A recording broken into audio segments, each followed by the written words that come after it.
Bueno, realmente que es muy importante tener estos censos. Generalmente se hacen cada 10 años en cada país. Ahora, en este caso, hay una polémica porque las cifras que ha arrojado el INEM no coinciden con las cifras que tiene la RENIEC inscritas, las personas con DNI. Por ejemplo, tenemos un gráfico aquí atrás y según la RENIEC o el RENIEC, tenemos 34.583.384 personas viviendo en el Perú. Las personas que fueron efectivamente censadas por el INEM son solamente 29.381.884. Ahora, efectivamente censadas se dice porque sabemos que hubo muchas complicaciones, muchas personas quedaron sin ser censadas y hay un porcentaje de más o menos más de 5%, según el INEM, que también se le tendría que sumar a esta cifra. Los lugares o las ciudades más habitadas, por ejemplo, del Perú, estaríamos hablando primero Lima con 9,4 millones de habitantes, luego Piura, una diferencia muy grande con 1,7 millones de habitantes y luego en tercer lugar Arequipa con 1,3 millones de habitantes. Por región, por ejemplo, la costa tiene el 58% de los habitantes de todo el país, la sierra el 28,1% y la selva, siendo inmensa, pero solamente tiene el 13,9%. El total de habitantes, según el INEM, es de 31.237.385. Nosotros hemos invitado justamente esta noche a Alonso Cárdenas, él es docente de la Universidad Antonio Ruiz de Montoya y con él queremos aclarar algunos puntos. Primero, esta preocupación que existe sobre la gran diferencia y si es que está muy mal hecho este censo, que nadie quedó muy contento, o si existe alguna explicación al respecto. Muy buenas noches, gracias por estar con nosotros. Muchísimas gracias por la invitación. A ver, queremos aclarar estos puntos, ¿no? ¿Por qué hay tanta diferencia entre las cifras del INEM y las cifras del RENIEC y si esto ha sido un chasco por parte del INEM? Bueno, yo no lo calificaría como un chasco, ¿no? Efectivamente ha habido algunos problemas en la metodología que son de todos conocidos, pero independientemente de estas discrepancias que pueden existir entre la RENIEC y el INEI, yo creo que los resultados que ha arrojado el censo desde un punto de vista metodológico son muy valiosos para los que estamos involucrados en el tema de elaborar políticas públicas. Sí, claro. ¿No?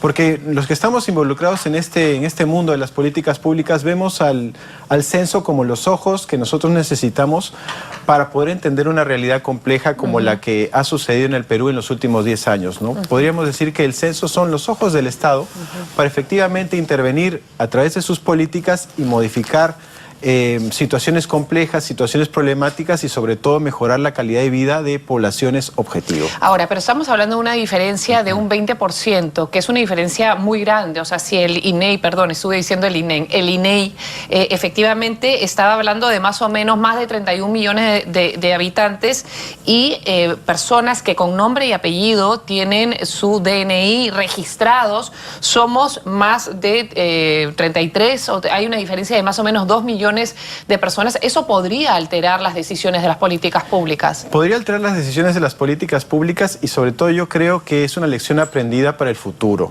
¿no? Dentro de 10 años que volvamos a hacer el censo, creo que podríamos utilizar algunas otras herramientas que otros países llevan a cabo, ¿no? Por ejemplo, en Estados Unidos no se hace el censo de que en un día todo se paraliza, ¿no? Sino que en marzo el gobierno envía un cuestionario a todos los hogares y esos hogares tienen hasta abril para responder, ¿no? Cuánta gente vive, cómo son tus condiciones, etcétera.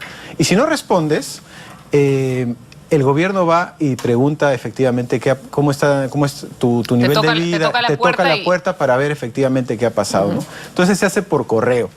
En otros países, por ejemplo Dinamarca, que es una realidad un poco más compleja que la nuestra, no se utiliza censo. No, yo estaba revisando que lo único que se hace es cruzar los datos que tienes en salud, en educación, tus registros sanitarios, el tema, por ejemplo, de dónde has nacido, el registro civil, todos los datos se cruzan y ya tienen un aproximado de tu reporte migratorio, un aproximado del perfil y la cantidad de gente que vive en esos países. Pero de pronto, en el caso nuestro, nosotros tenemos una migración interna muy grande, ¿no? Puede haber mucha gente que ha vivido o que ha nacido en regiones y que eventualmente, como estamos viendo, migran a Lima justamente para buscar una mejor oportunidad. O sea, en ese caso sería un poco más complicado. Pero una pregunta, o sea, ¿cuánto cuesta hacer un censo? ¿Cuánto nos ha costado a todos los peruanos este censo que ha salido bastante impreciso? Bueno, los censos no son sencillos, ¿no?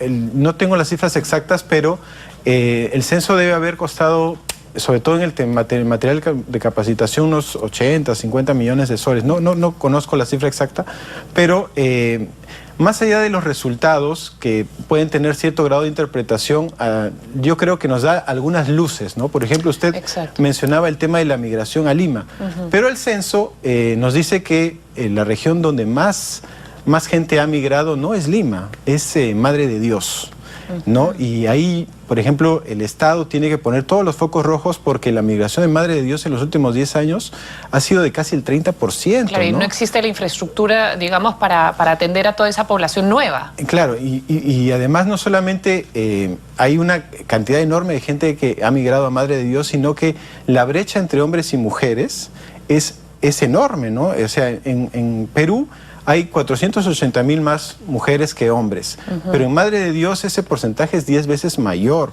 ¿Sí? Entonces es una cosa que, ¿por qué ha sucedido esto? Una de las hipótesis que se están planteando es que es el enorme movimiento que hay por la minería ilegal e informal, lo que ha ocasionado que tanta gente migre a Madre de Dios. Y nosotros tenemos también el compromiso, por ejemplo, de luchar contra el cambio climático, estamos trabajando en el Acuerdo de París, etcétera, pero los datos duros que nos da un censo como este... es que está creciendo la minería ilegal. Por ejemplo, ¿no? Exacto. Entonces nosotros a través de una política pública tenemos que hacer mucho más énfasis en Madre de Dios, por citar un ejemplo, de que la cosa se está empezando a salir de control. Bueno, efectivamente, o sea, un censo es una herramienta para medir lo que pasa con las sociedades. Las sociedades evolucionan permanentemente. O sea, pueden cambiar del lugar donde viven, pero también puede cambiar mucho. O sea, por ejemplo, tenemos una cuestión de credos, de religiones, tenemos ahora un crecimiento de la población LGTBI, por ejemplo, tenemos para saber, por ejemplo, el número de mujeres y hombres y esas diferencias. Para eso necesita justamente el gobierno. O, por ejemplo, tenemos un resultado que se ha incrementado mucho la población mayor de 65 años. Ha habido un salto. Así es, efectivamente. Según los datos que arroja este censo, más del 60% de la población tiene entre 15 y 59 años, por ejemplo, que es nuestro bono demográfico, es la gente que está en capacidad de trabajar. Claro, que produce, digamos, o sea, que mueve el país. Que puede trabajar, ¿no? Pero al mismo tiempo nosotros no estamos aprovechando ese bono demográfico, porque la capacidad que tiene el Estado y que ha generado la sociedad para que esta gente, este bono demográfico pueda trabajar de una manera, digamos, con todos los derechos, es mínima. Nosotros lo que creamos es trabajo informal. Y eso tiene un gran impacto, por ejemplo, en las pensiones, ¿no? Yo estaba viendo algunos datos de la OIT y en el Perú el 63% de la gente mayor de 65 años no tiene pensión. Y eso es 20% más que el promedio latinoamericano, ¿no? Entonces, ya no estamos hablando de la calidad de la pensión en sí, sino que no tiene nada de pensión. Cero de pensión. Entonces, ahí hay un tema de quién asume la responsabilidad por las personas adultas mayores. Generalmente, el núcleo familiar, ¿no? Entonces, ahí hay un tema que nosotros, a través de los datos del censo, podemos hacer mayor énfasis. Oye, tenemos un bono demográfico que no estamos aprovechando. Y las personas adultas mayores, la gran mayoría, muy superior al promedio latinoamericano, no tiene pensiones. Exacto, no tiene un soporte. Tenemos que hacer toda una red familiar para que las personas adultas mayores tengan un derecho a una vejez digna. Pero no solamente redes familiares, yo digo, por ejemplo, las políticas de salud. Estas personas, en algunos casos, o en bastantes casos, supongo yo, que generan enfermedades crónicas o, digamos, a medida que uno crece, pues empieza a padecer de diferentes males. Si es que el núcleo familiar no tiene la capacidad de justamente atender esos gastos de salud, por ejemplo, o atenderlo, de cuidarlo, deberían de, por todos los años trabajados, poder tener un sistema de salud que les pueda garantizar eso, por lo menos. Claro, y ahí viene, por ejemplo, también cómo interpretamos los datos del censo, ¿no? Yo creo que los datos del censo nos dan un mapa de ver inclusive la viabilidad del país mismo. ¿Por qué le digo esto? De acuerdo con los datos del censo, el 58% de la población vive en la costa. En la costa. Nosotros tenemos una ciudad prácticamente de 10 millones de habitantes, una megaurbe, ¿no? Pero los datos del censo también nos señalan que, por ejemplo, ¿cómo vamos a gestionar una ciudad de 10 millones de habitantes, que es la segunda más grande del mundo en un desierto, donde nuestras cuencas hídricas están totalmente contaminadas? Hablo del río Chillón, el río Rímac y el río Cañete, por ejemplo, ¿no? ¿Cómo vamos a hacer las políticas para generar un sistema de transporte público en una ciudad de 10 millones de habitantes? ¿Cómo vamos a manejar el tema de residuos sólidos, el tema de la contaminación ambiental? Y sin hablar del tema que ese creo yo el más crítico en el mediano plazo, que es el manejo de un desastre natural de gran magnitud, dígase un sismo de 8 grados. Exacto. Entonces, todas esas herramientas, todas esas hipótesis, nosotros tenemos que interpretarlas en relación con el censo, ¿no? Por ejemplo, los datos del censo dicen que San Juan del Lurigancho tiene 1.030.000 personas, ¿no? Es más gente que en Arequipa, inclusive. Pero ¿cuántas áreas verdes tiene San Juan del Lurigancho? Exacto, ¿no? Siendo tan saludable para el ser humano. Por ejemplo, ¿no? Entonces, y hay un tema que creo que es crítico en este tema, y haciendo énfasis en Lima, que es el manejo de los recursos hídricos. Como usted sabrá, en Sudáfrica, Ciudad del Cabo es la primera ciudad del mundo, una megaciudad que se está quedando sin agua. O sea, ya es un hecho. En julio es el día se acabó el agua corriente y ahora se va a distribuir el agua racionada. Se va a distribuir en camiones. En camiones. Entonces son 40 centros de distribución para una ciudad pues, de 4 millones de personas. Entonces, ¿cómo vamos a gestionar nosotros eso mismos, en claro. 15 años este tema? Necesitamos las herramientas de política pública. ¿Y en qué nos vamos a basar? En los datos del censo. Por eso es tan importante para los que trabajamos estos temas tener veracidad. Por ejemplo, yo intervengo en una realidad compleja, hay un antes y un después. Se supone que ese después debe ser mejor al antes, ¿no? Pero para eso necesito hacer un comparativo. Un planeamiento, ¿no? Y estar planificando. ¿Cuáles son los indicadores? ¿Cuáles son los objetivos? ¿Cuál es nuestra línea de base? ¿Y qué espero lograr en función a las capacidades que también yo tengo, ¿no? En función del Estado. Entonces, un censo debería de disparar las alarmas para que el Estado pueda planificar políticas públicas para que eventualmente, como decías en el caso de África, ¿no? Si nos vamos a quedar sin agua de aquí a 15 años, bueno, ya empiezan a salir las alarmas ahora con los censos. Exactamente, y eso es precisamente lo que le pasó a Ciudad del Cabo, ¿no?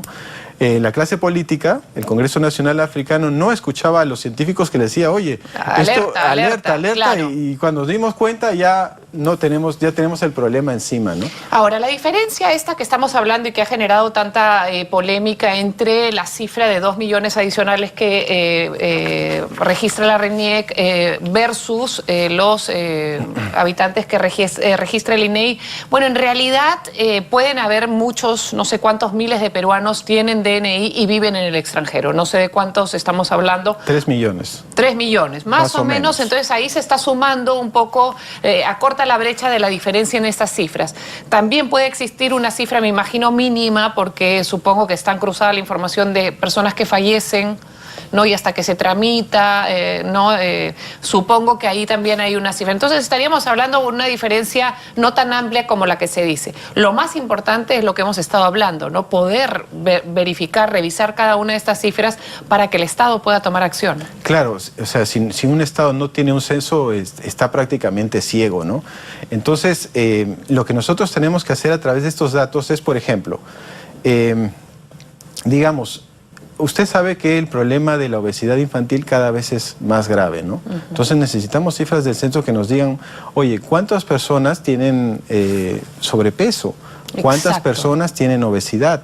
¿Cuántas personas padecen problemas de salud, por ejemplo, con el cáncer en muchas regiones del país como Arequipa, que tienen una fuerte presencia de radiación, ¿no? Exacto.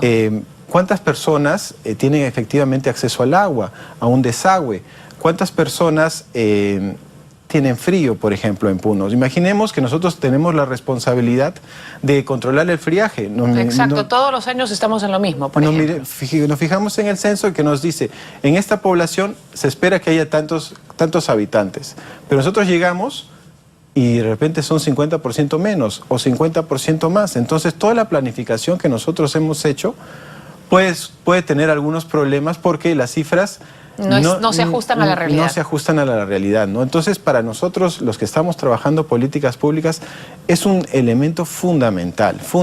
De que esté muy bien hecho. Claro, porque, digamos, un país sin estadísticas no es viable, ¿no? Exacto. Y además, nuestro trabajo también es convertir esos datos duros que nos da el censo en conocimiento para resolver problemas. Exacto. Por ejemplo, el caso de Madre de Dios. Madre de Dios se nos dice que ha habido un 30% de incremento en la migración en los últimos 10 años y también se nos dice que hay muchísimos más hombres que mujeres. Pero la hipótesis más fundamental y básica es la minería ilegal. Porque hay una explosión de minería ilegal y ese es un problema público gravísimo, gravísimo. Bien, Alonso, muchísimas gracias por esta información, me parece interesantísima. Nosotros como peruanos también entender la importancia del censo, ¿no? Porque todo el mundo se queja cuando hay un día de censo y nos paralizan. Sí, deberíamos de tener cosas más modernas, pero la importancia de tener estas cifras bien dadas, exactas, para que el gobierno y el Estado pueda realmente atender las necesidades y las verdaderas realidades del país. Muchísimas gracias, Alonso, por haber estado con nosotros. Bien, amigos, es tiempo de hacer una pausa brevísima. No se muevan, que volvemos con más.